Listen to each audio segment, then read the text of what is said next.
Hello and welcome to the weather update.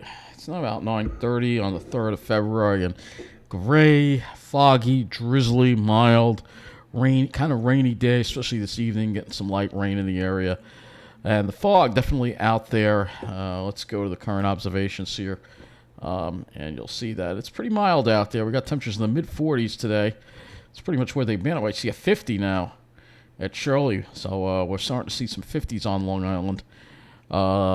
And those dew points are up there, so this is why we have the fog. Dew points, it's damp, it's humid. Let's look at a current observation at Islip. You can see the fog seems to have improved, but we did have a lot of fog earlier today. And if we look here, you'll see that, and you can see the temperatures just continuing to rise. So we're going to probably hit our highs around midnight. But you can see some of the fog. Look, that visibility got as low as 0.12 miles there at Islip. So very foggy conditions, very foggy out there. You can also look at Farmingdale as well. You get a chance to see this Farmingdale, and again, the fog. Look at that. Yeah, it was really dense in the afternoon. We had some really dense fog in the afternoon, just as the rain was starting. It was really thick. And it was starting to rain at the same time we hit the fog, too, so it was very, very dense fog. Very damp, moist, warm air over the cold ground with the snow on it.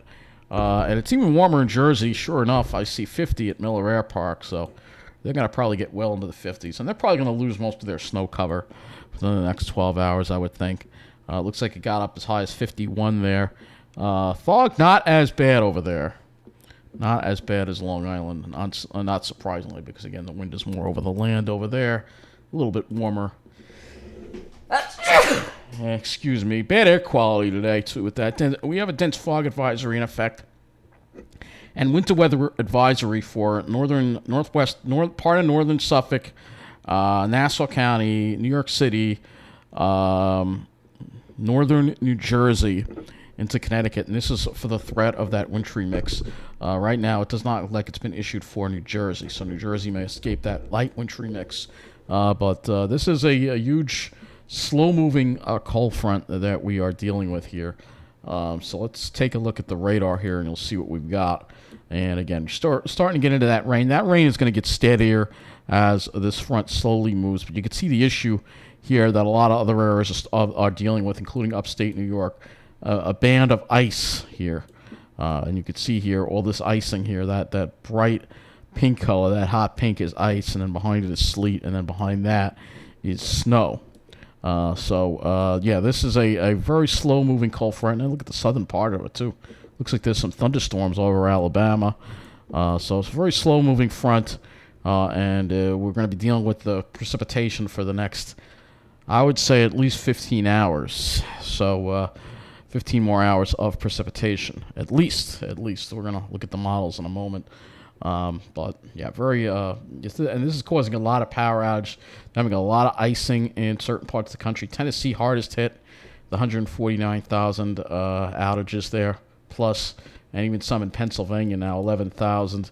And again, this is all due to that ice. Ice is damaging, and I don't think we'll see damaging ice here. We'll have to look at the models again.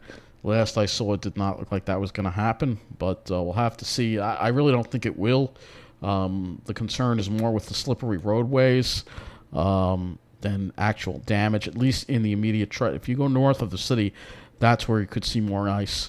Let's go look at the models next here, and you'll see what we've got here. And here's this high. Here's this slow-moving cold front. You can see there's an Atlantic ridge too that's been bringing us this warm, humid air, and you'll see here that this front here is a very slow-moving front. So as we move this along, because if you look at the jet stream here, you'll see why it's slow-moving in a moment. Let's look at the jet stream. You can see the jet stream is sort of parallel to the front. So that doesn't encourage a fast-moving cold front. And you can see it's just slow the way it progresses through. And eventually you can see that trough that we get into for the weekend. All right, but it's a slow-moving cold front. And because of that, there's precipitation on the back end of the cold front. It's sort of like an cold front. If we use the term ana cold front, and you see me use that word, ana cold front means it's a slow-moving cold front.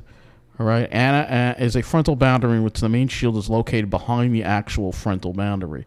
So we're sort of seeing that kind of ana front type situation, sort of, because there's a lot of precipitation behind the front where the cold air is, and that's why you're seeing the ice.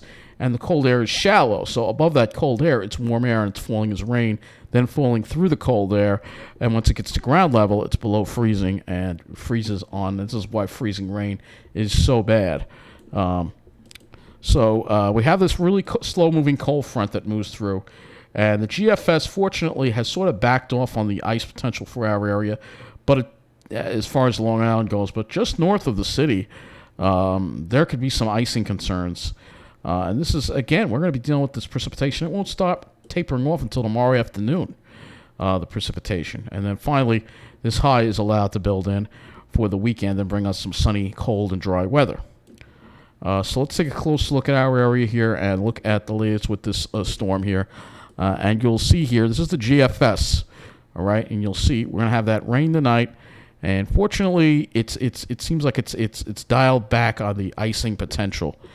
For our area, the GFS has done that. So it means that the temperatures will be above freezing until almost the end of precipitation, which is important. All right. It's also, you have the ground being warmer because we've had warmer. We still have snow on the ground, but hopefully a lot of it is going to be gone after the night between the warmth and the rain.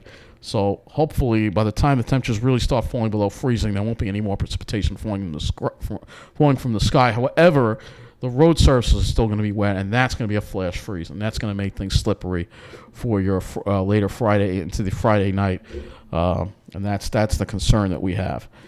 So this is what it looks like on the GFS. Let's go to a higher resolution model, such as the HRRR, and go to the 0Z HRRR. So this is the 0Z HRRR, and you will see here again that will be dealing with those rain showers through the night. And then as we get toward the morning, the rain's going to start getting a little heavier as the actual cold front gets closer. So again, it's some of that heavier rain. Here we are around noon, and it's still raining. And here we are in the afternoon, still raining, 4 o'clock.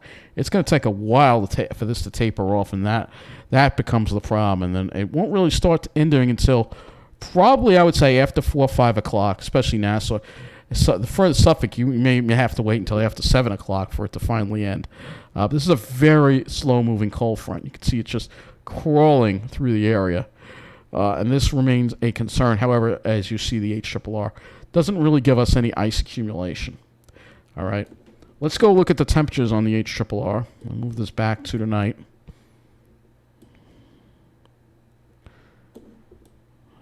We go at the temperatures here. Temperatures will rise for the night. We're going to see those temperatures continue to rise, probably above 50 degrees. And if you're in New Jersey, you might even see 60 tomorrow morning. So you can see the HRRR slow with the cold front. You'll also notice that it's still warm in the morning. All right, we don't start seeing those temperatures drop until the afternoon. Then you start seeing that colder air working, but it depends on where you are.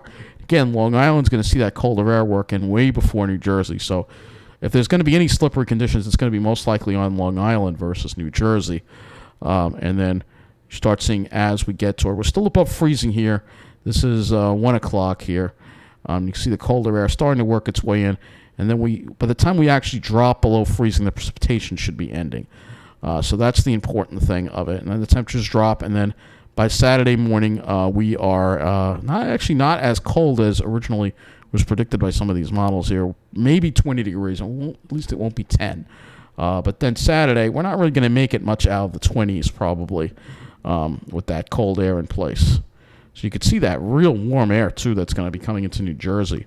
Let's look at the dew points here on that, and you'll see, again, this is going to be warm, humid air, and the winds are going to pick up, too.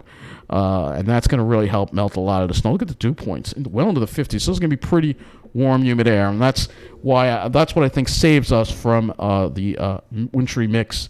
By the time that the wind shift around to the northwest here, looking at this, you'll see that the precipitation will have ended. And then the drier air works in for Saturday. We got a northwest wind. So now that we've looked at all of that, let's go to the total accumulated precip again, and looking at, you can also look at total snowfall. All right, this doesn't show ice, but this also shows that upstate, way upstate, there'll be some snow. But as far as our area, I don't think we'll see it. But if we look at total accumulated precip, you'll see we're going to get a good half an inch to an inch of liquid probably from this. All right, this is the HRRR model again that we are looking at.